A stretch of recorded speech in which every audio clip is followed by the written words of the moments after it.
तो ईरान ने चेतावनी भी दी है, सीज फायर भले हो गया हो 2 हफ्तों के लिए युद्ध विराम, लेकिन ईरान की ओर से एक चेतावनी जरूर आई है। बड़ी खबर, सीज फायर के बाद ईरान ने चेतावनी दी है कि भले ही 2 हफ्ते के लिए युद्ध खत्म हो गया हो, अगर युद्ध का अंत सीज फायर को न समझा जाए, यानी 2 हफ्ते का ये युद्ध विराम है, ये युद्ध का अंत नहीं है। अगर किसी तरह की गलती अमेरिका और इजराइल करेंगे तो ईरान की ओर से जवाबी कार्रवाई होगी। ये सीधे सीधे 2 टूक चेतावनी ईरान की कि अगर युद्ध विराम तोड़ने की कोशिश की गई, यानी सीधे सीधे ईरान पर अगर कोई हमला हुआ तो वो जवाबी कार्रवाई करेगा। सीज फायर को युद्ध का अंत नहीं समझा जाए। ईरान ने अपने तेवरों में उसके कोई कमी नहीं आई है, वो उतनी ही आक्रामकता से अभी भी। इस बीच अगर 5:30 बजे भारतीय समय अनुसार अमेरिका की ओर से ब्रीफिंग में डिटेल दी जाएगी, तो ईरान ने उसके पहले अपना रुख साफ कर दिया कि सीज फायर को युद्ध का अंत न समझा जाए। किसी भी तरह की गुस्ताखी अगर हुई, ईरान पर हमला हुआ हो, तो जवाबी कार्रवाई होगी।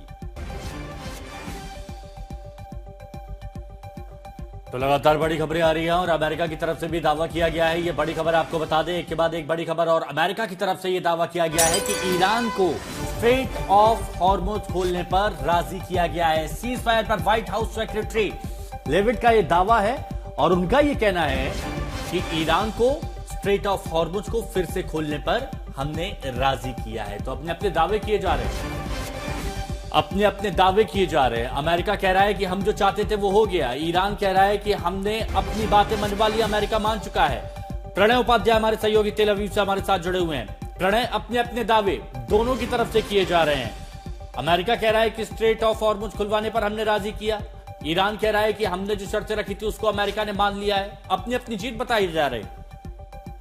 निश्चित रूप से आप अपेक्षा क्या कर सकते हैं, दोनों पक्ष अपना अपना इसमें दावा करने की कोशिश करेंगे कि उन्होंने अपनी बातें मनवा ली हैं, उनकी बात राजी हो पे दूसरा पक्ष राजी हुआ है, उनके दबाव के कारण ऐसा हुआ है, और अन्यथा स्थिति बहुत खराब हो जाती है। क्योंकि स्ट्रेट ऑफ हॉर्मुज को लेकर ये पहला मौका होगा जब दुनिया के अंदर स्ट्रेट ऑफ हॉर्मुज के ऊपर लेवी ली जाएगी, यानी चुंगी नाके के ऊपर टोल वसूला जाएगा।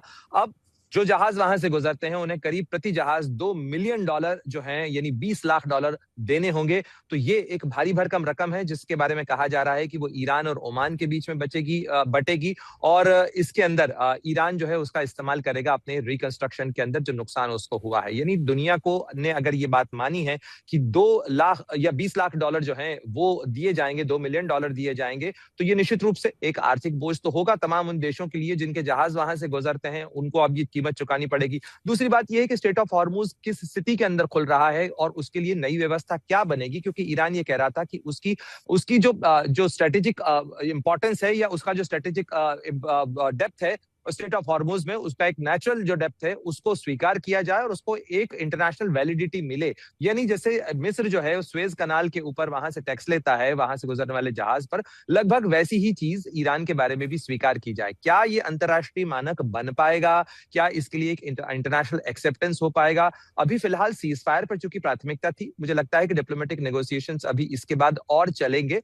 और जैसा ये तेवरों में नजर आ रहा है, देखिए मैं लगातार ये कह रहा हूं कि ये 12 दिन की लड़ाई के बाद भी एक सीज फायर हुआ था। हमने देखा था कि गाजा को लेकर भी एक सीज फायर हुआ था, उसके बाद भी सीज फायर अक्सर टूट जाते हैं।